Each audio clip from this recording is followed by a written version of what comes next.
So, in the interest of making this concise and easily digestible, because I am going to be talking to people in the future,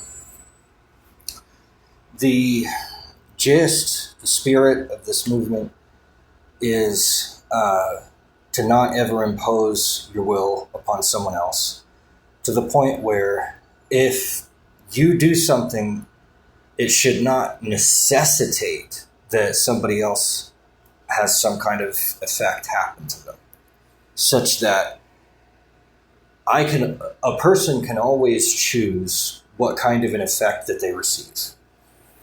And ideally, it shouldn't be reduced to less than 3.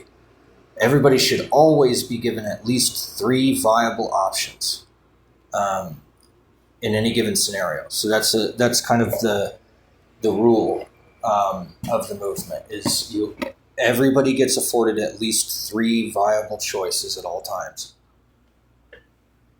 So prisons, at least as they currently are defunct and obsolete because they impose their will upon the prisoners who don't get those 3 choices. A lot of the time they don't get any choices,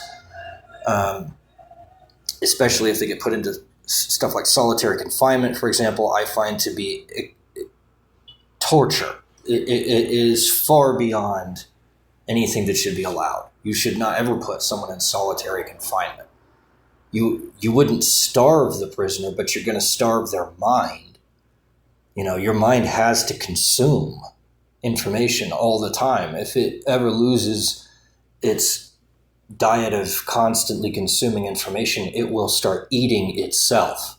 And it will go crazy. It will start hallucinating things just to have something to digest, the same way that your stomach will eat itself and digest itself if it has no food for long enough. So, no solitary confinement.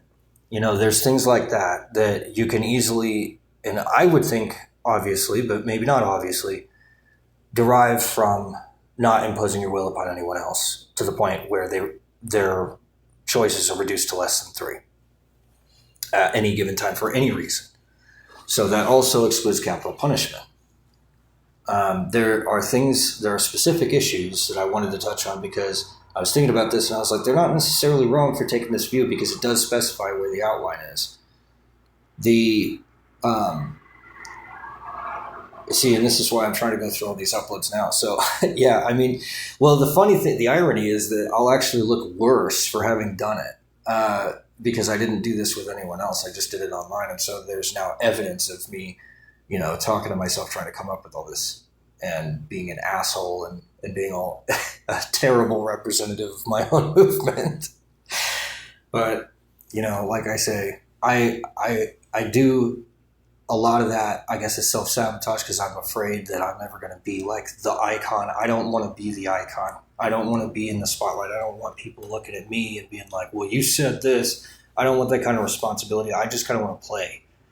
So I guess I got to eventually mature and get past that. But, maybe now that I've made all of those bad decisions, I can learn from them and I can try to evolve. And I would hope that that's also part of the movement too, even though it doesn't seem to intuitively be necessarily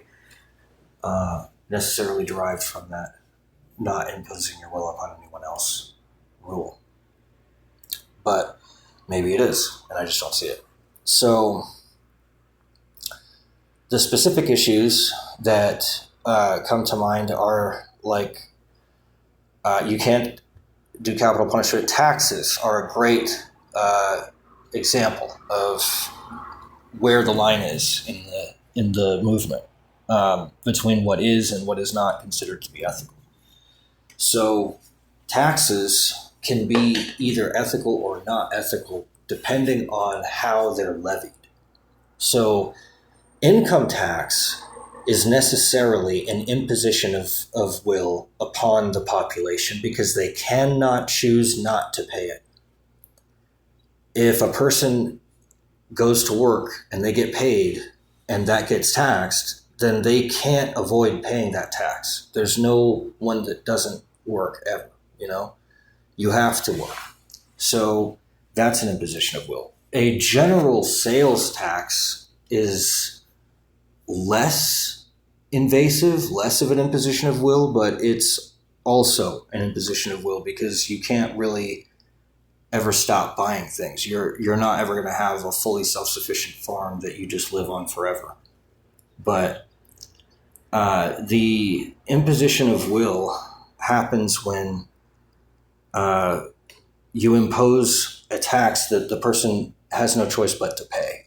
If they can avoid paying it, then it's okay. So my movement suggests using a sin tax, where you just pay anytime that you incur a sin, or not incur a sin, but that you do something that's socially destructive in some way.